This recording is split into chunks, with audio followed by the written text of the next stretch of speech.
에베소서 1장 13절부터 14절까지의 말씀을 제가 대신 봉독해 드리겠습니다. 하나님의 말씀을 들으십시오.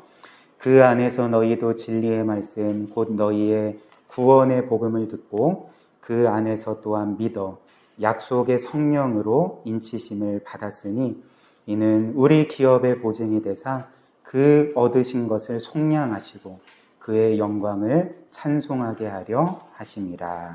아멘. 우리는 계속해서 에베소서 1장 말씀, 특별히 3절부터 14절까지 이어지는 바울의 찬양을 함께 살펴보고 있습니다. 제가 처음 시간에 여러분들에게 말씀드린 것처럼 이 3절부터 14절까지는 한 문장으로 이루어진 바울의 찬양입니다. 바울이 하나님의 그 구원의 놀라운 영광을 경험하고 감격한 나머지 단 한 차례도 쉬지 않고 3절부터 14절까지 한숨에 하나님의 그 구원의 영광을 찬양하고 있는 것이죠. 그리고 우리는 지금까지 이 말씀을 통해서 하나님께서 우리를 어떻게 구원해 주셨는지를 함께 살펴보았습니다. 그래서 간략하게 다시 말씀을 드리면 하나님은 영원 전부터 우리를 사랑하셨고 또 그리스도 안에서 우리를 택하셨습니다. 그리고 때가 되어 그리스도의 보혈로 우리를 거룩하고 흠이 없게 하셨고 그분의 자녀요 상속자로 삼으셨던 거죠. 그리고 지난주에 우리가 살펴본 것처럼 하나님은 우리를 그분의 상속자로 그분의 기업을 물려받을 자로 삼으셨을 뿐만 아니라 이제 우리 자체를 그분의 영원한 기업으로 삼으셨다. 즉 그분이 소유한 모든 것 중에 가장 귀한 보물과 같은 존재들로 우리를 삼으셨다. 이 말씀을 우리가 함께 살펴보았습니다. 그렇다면 이제 마지막으로 우리가 이런 질문을 할 수 있지 않겠습니까? 하나님께서 우리를 사랑하시고 택하시고 구속하시고 자녀로 삼으시고 상속자로 삼으시고 기업으로 삼으셨다. 이렇게 말씀을 하셨는데 우리 편에서 생각을 해보면 이 모든 것들을 하나님께서 끝까지 지키실 것을 우리가 어떻게 믿을 수가 있는가? 하나님께서 이 모든 것들을 과연 끝까지 유지시키실 수가 있을까?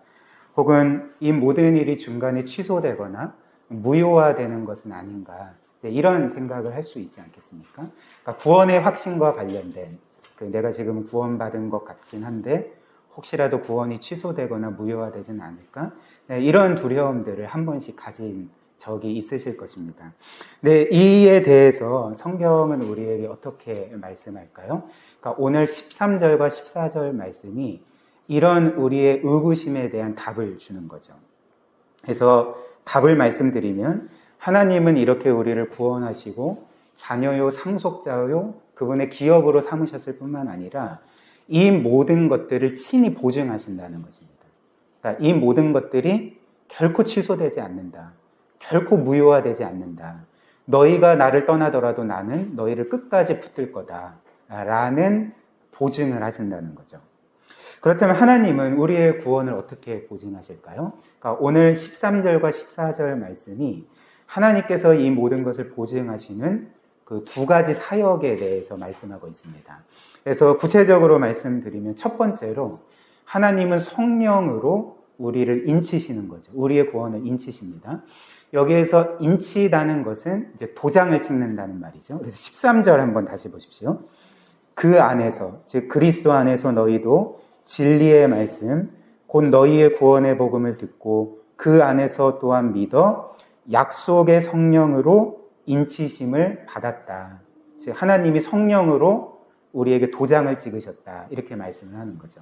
그리고 두 번째는 하나님께서 우리에게 도장을 찍으실 뿐만 아니라 그 성령을 우리에게 주실 때에 우리가 이후에 받을 모든 기업의 보증으로서 우리에게 성령을 주신다는 거죠.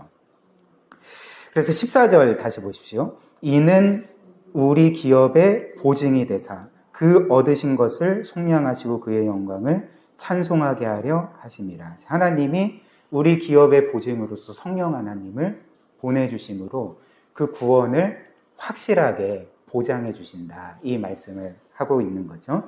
그래서 저는 오늘 이 두 구절을 이제 두 부분으로 함께 살펴보도록 하겠습니다. 그래서 첫 번째는 하나님께서 우리의 구원을 인쳐주신다는 것, 도장을 찍어주신다는 게 무슨 의미인가.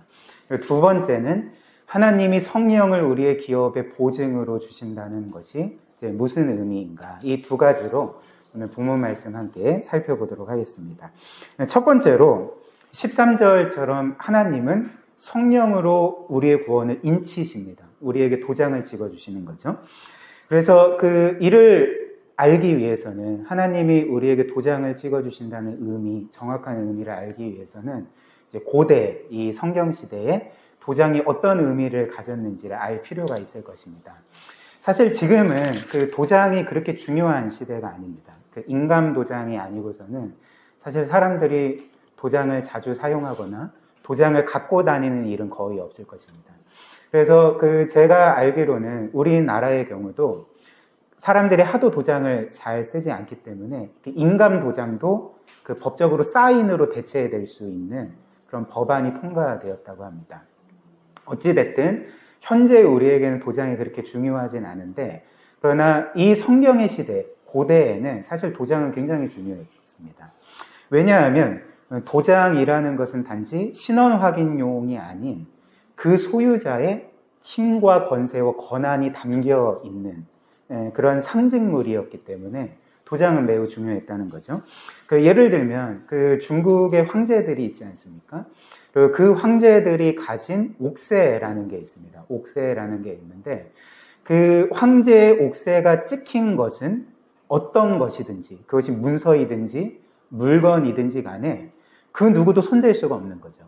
특별히 어떤 문서에 그 황제의 옥새가 찍혀졌다면 그 문서의 내용은 반드시 이루어져야 됐습니다. 어떻게든지 그것들을 행해야 됐고 그리고 순종해야 됐던 거죠. 그렇다면 왜 그 황제의 옥새가 무슨 의미이길래 옥새가 찍힌 물건은 건드리지는 못하고 옥새가 찍힌 문서는 반드시 행해야 됐을까? 왜냐하면 이 황제의 옥새라는 것 자체가 황제의 권위를 상징했기 때문에 그런 거죠. 그의 권세와 또 능력과 권한과 소유권을 상징했기 때문에 옥새가 찍힌 그 어떤 것도 함부로 건드릴 수 없고 또 그것은 다 행해야 됐다는 거죠. 그리고 이런 예는 사실 성경에도 나오거든요. 우리가 잘 아는 다니엘 6장을 보면 한 가지 이야기가 나오는데 어느 날 페르시아의 다리오 왕이 한 칙령을 내립니다. 어떤 칙령이었냐면 지금부터 한 달 동안 너희 모든 백성은 다른 신에게 절하지 않고 그리고 나에게만 절을 해야 된다. 그리고 이것을 어길 시에는 누구든지 죽음을 면치 못할 거다. 이런 칙령을 내렸던 거죠.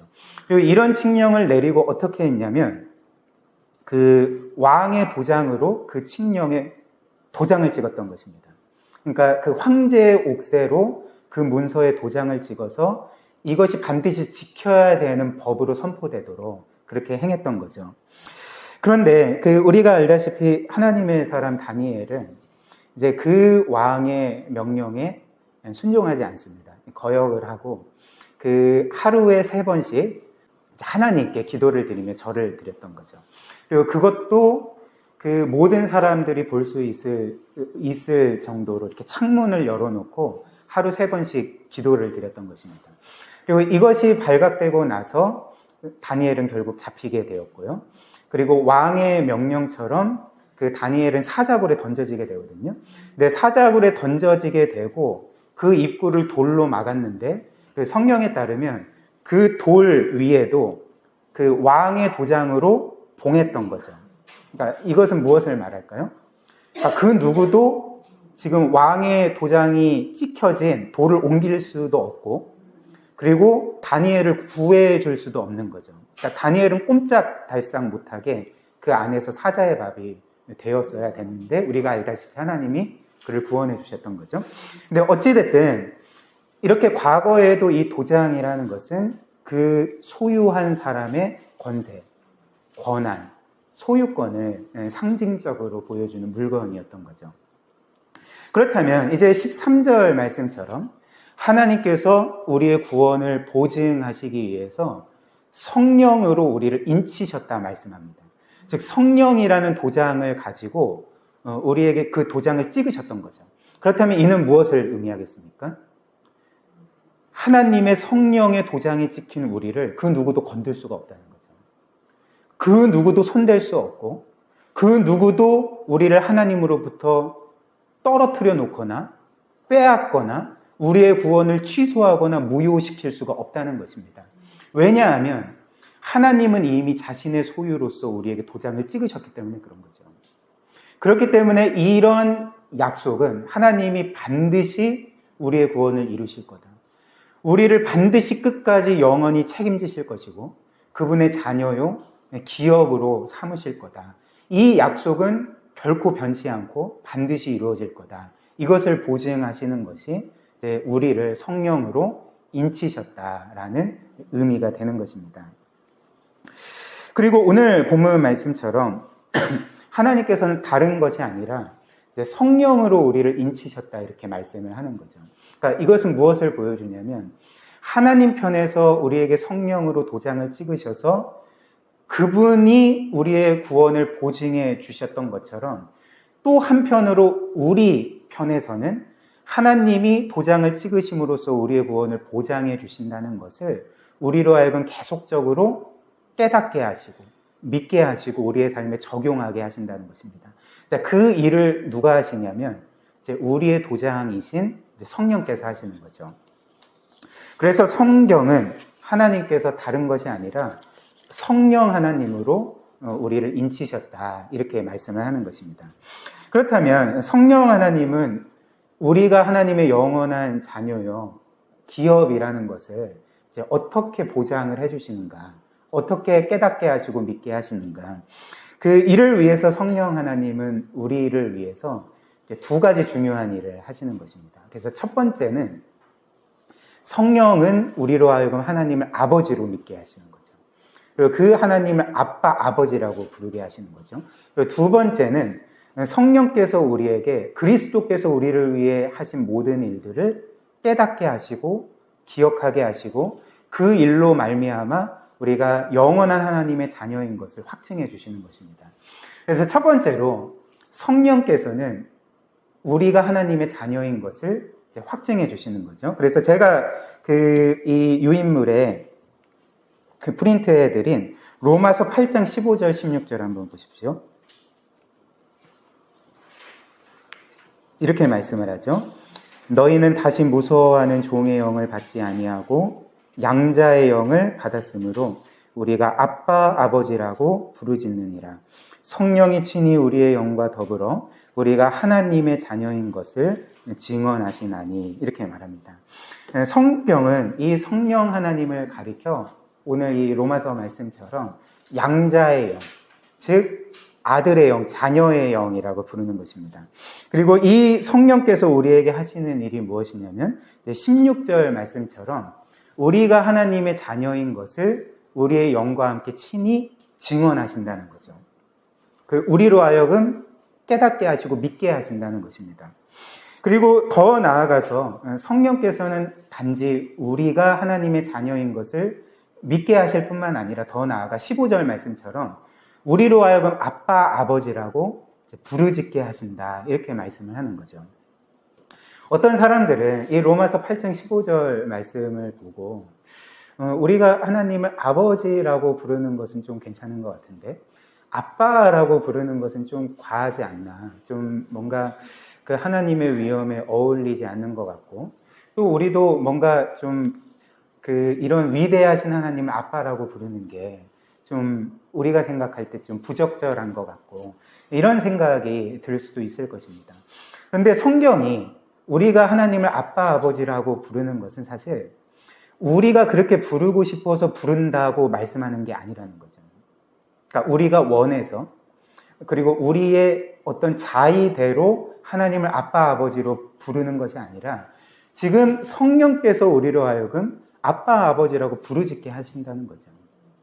그러니까 이것은 무엇을 의미할까요? 그러니까 하나님이 우리로 하여금 너희는 나를 단지 아버지라고 부르지 말고 아빠라고 부르라고 말씀을 하시는 것입니다. 즉 그 위대하신 하나님을 이 세상에서 어떤 면에서는 가장 친밀한 대상으로, 그리고 가장 허울 없이 다가갈 수 있는 대상으로, 그리고 가장 의지하고 신뢰하고 나의 모든 것을 전적으로 맡길 수 있는 존재로서 너희는 나를 대해도 된다. 얼마든지 나를 아빠라고 부를 수 있고 부르짖을 수 있고, 그리고 늘 그런 마음으로 나를 신뢰하고 의지할 수가 있단다.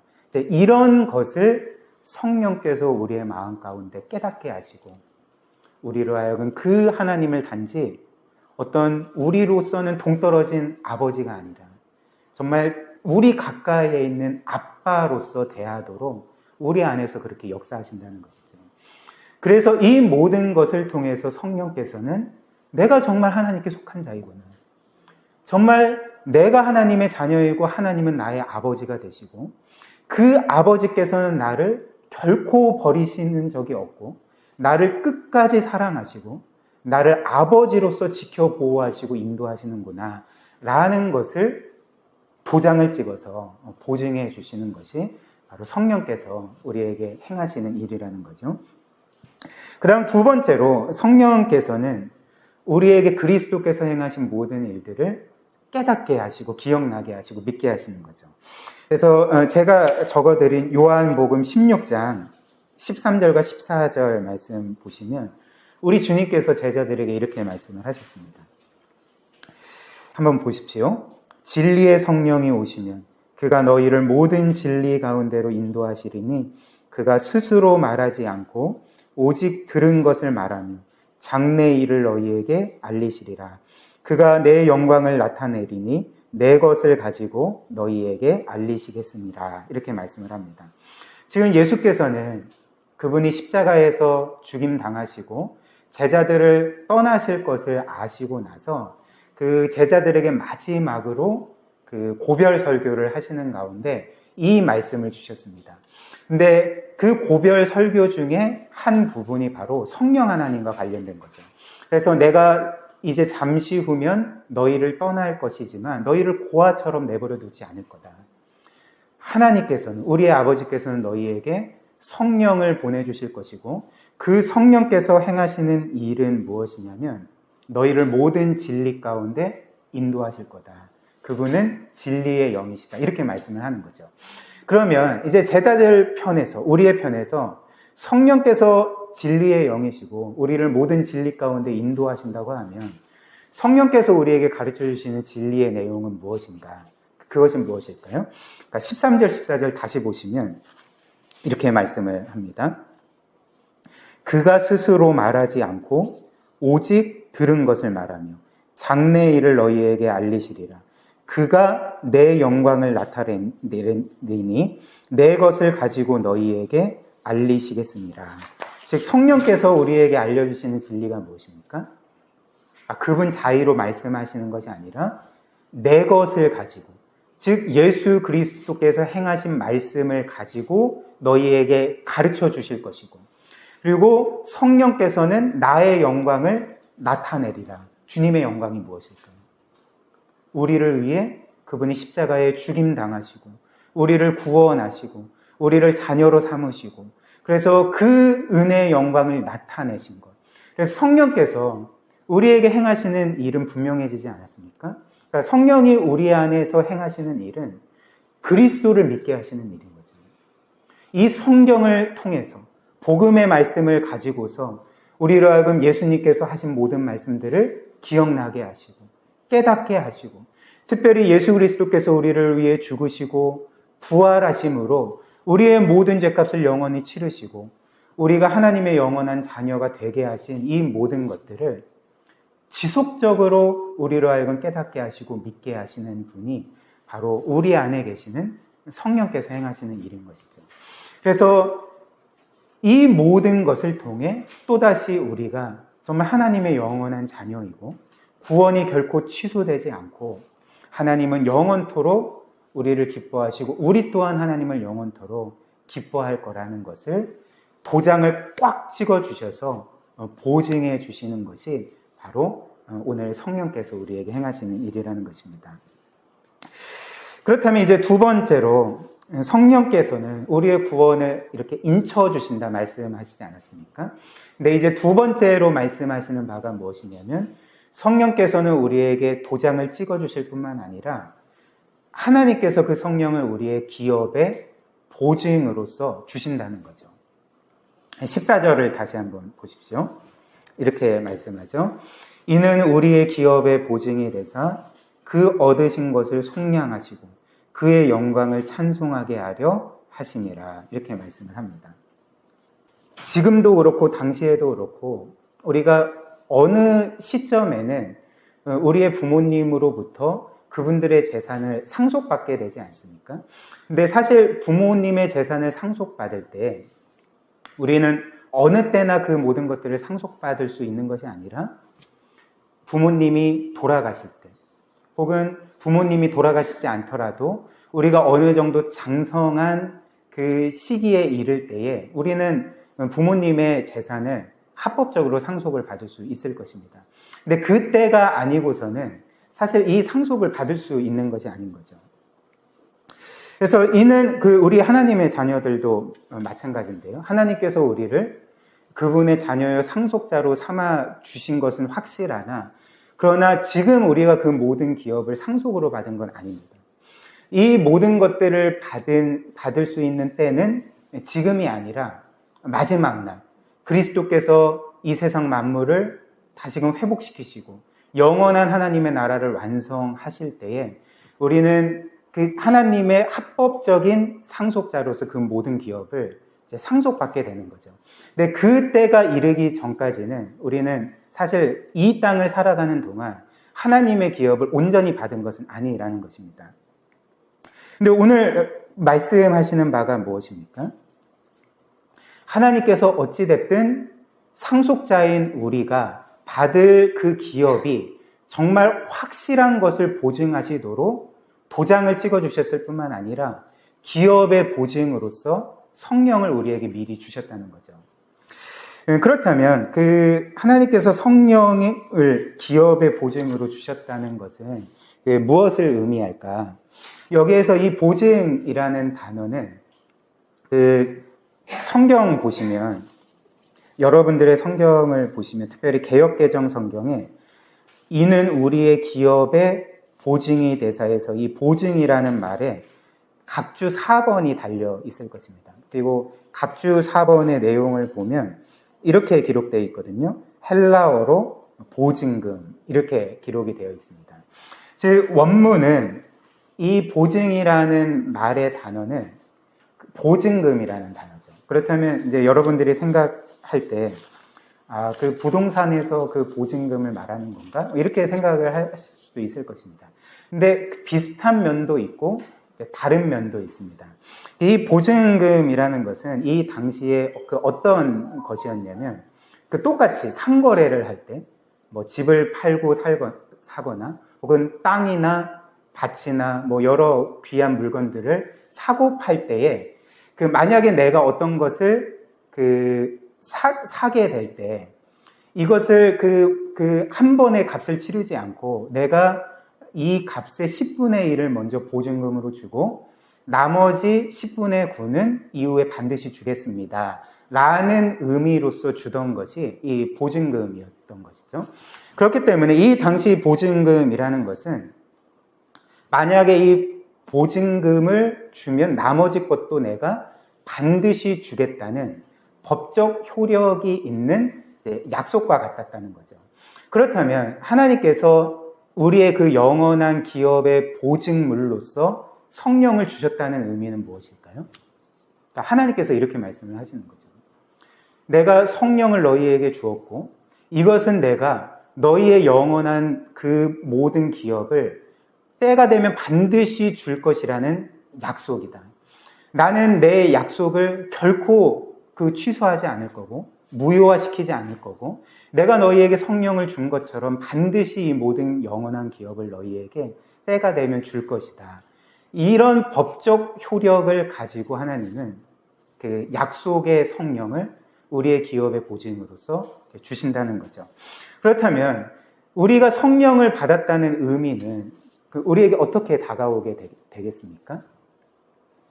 우리 안에 성령이 있다면, 우리 안에 성령으로 인쳐짐이 있고 기업의 보증으로서 성령께서 우리 가운데 임하여 계시다면 우리가 확신할 수 있는 바는 아직 만져지진 않지만, 아직 체감되진 않지만 나는 이미 하늘의 모든 것을 받은 자들이라는 거죠. 하늘의 영원한 기업을 이미 소유한 거나 마찬가지라는 것임을 우리가 믿을 수가 있고 확신할 수가 있다는 겁니다. 이를 예를 들어서 좀 쉽게 설명을 해드리겠습니다. 이는 제가 꾸며낸 이야기니까 사실은 아닙니다. 한번 들어보세요. 어떤 한 청년이 어릴 때 안타깝게 부모를 일찍 여의고 이제 혼자 되어서 굉장히 힘들고 어려운 삶을 살아왔습니다. 그래서 가난하고 또 어릴 때부터 일을 해야 됐으니까 굉장히 이제 고된 삶을 살게 되지 않습니까? 그리고 미래도 보이지 않는 거죠. 미래에 내가 어떻게 될지, 과연 내가 이 세상에서 참 온전한 삶을 살아갈 수 있을지도 이제 불확실한 가운데 있게 되는 거죠. 근데 그의 먼 친척 중에, 그러니까 정말 존재를 알기도 힘든 먼 친척 중에 한 중견 기업을 이끌고 있는 회장님이 있는 것입니다. 근데 그 회장님이 결혼도 하지 않았고, 이제 당연히 자녀도 없고, 그래서 만약 자신이 이 세상을 떠나면 그 기업과 자신의 모든 재산을 물려줄 사람이 없는 겁니다. 근데 이런 상황 가운데 어느 날 그 청년에게 한 변호사가 찾아온 거예요. 그리고 그 변호사가 말하기를 당신의 먼 친척 되시는 회장님께서 최근에 유언장을 쓰셨습니다. 근데 그 유언장의 내용 중에 한 가지가 그분이 죽으면 그의 모든 기업과 재산을 당신에게 상속하기로 그분이 결정을 하고 그 유언장을 작성해서 그분의 도장을 찍었습니다. 그렇기 때문에 당신은 이제부터 그 회장님의 합법적인 상속자입니다. 이렇게 소식을 전해주는 겁니다. 그리고 더 나아가서 이 모든 것들을 이제 보증하는 보증서를 주었고, 그 보증서를 보니까 그 회장님의 사인과 함께 도장으로 이제 인이 쳐져 있는 겁니다.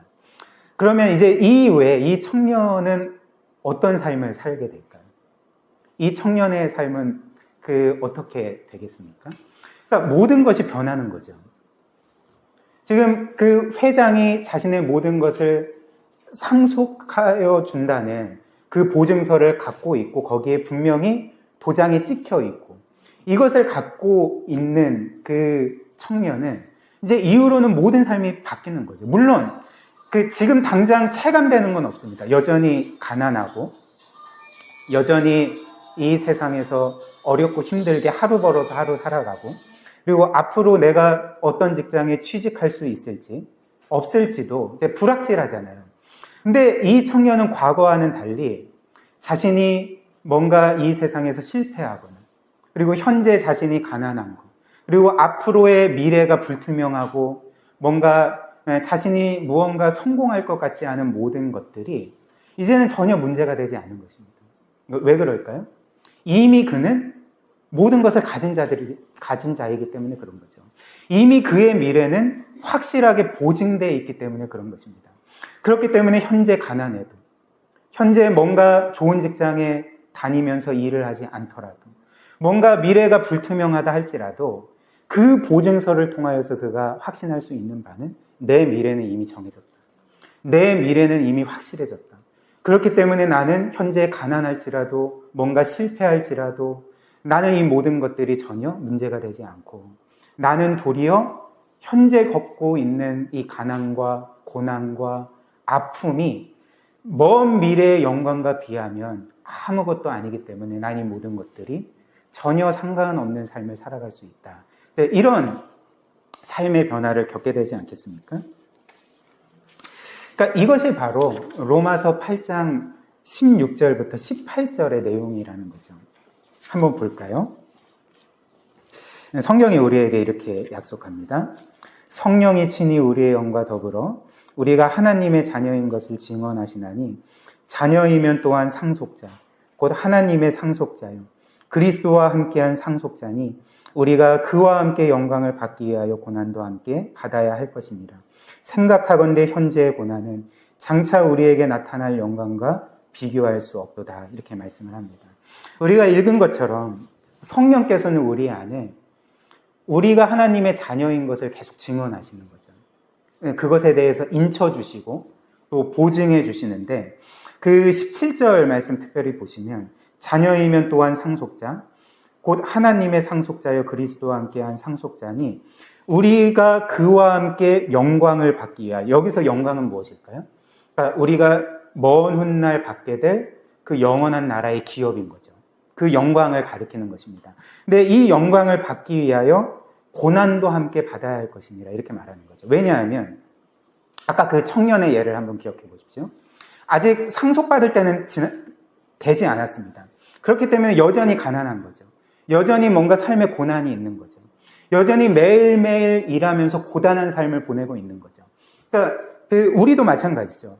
우리도 하나님의 자녀의 상속자가 되었지만 아직까지 그 모든 것들을 우리가 완전히 받지 않았기 때문에 여전히 이 땅에 살아가는 고통이 있는 것입니다.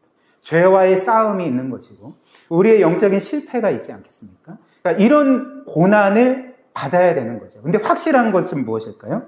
18절 말씀처럼 생각하건대 현재 우리의 고난은 장차 우리에게 나타날 영광과 결코 비교할 수가 없다는 거죠. 우리가 장차 하나님의 영원한 나라에서 받게 될 그 영광, 그 기업, 그 하나님의 무한한 사랑, 그 말로 표현할 수 없는 복락과 이 세상에서 우리가 지금 겪고 있는 고난과 비교할 때는 이 모든 것들이 아무것도 아니고 결국 우리가 이 기업의 보증으로서 성령께서 우리 가운데 깨닫게 하시는 우리의 미래의 영광을 확실하게 바라본다면 우리는 이 모든 것들을 넉넉하게 이겨낼 수가 있게 되는 것입니다.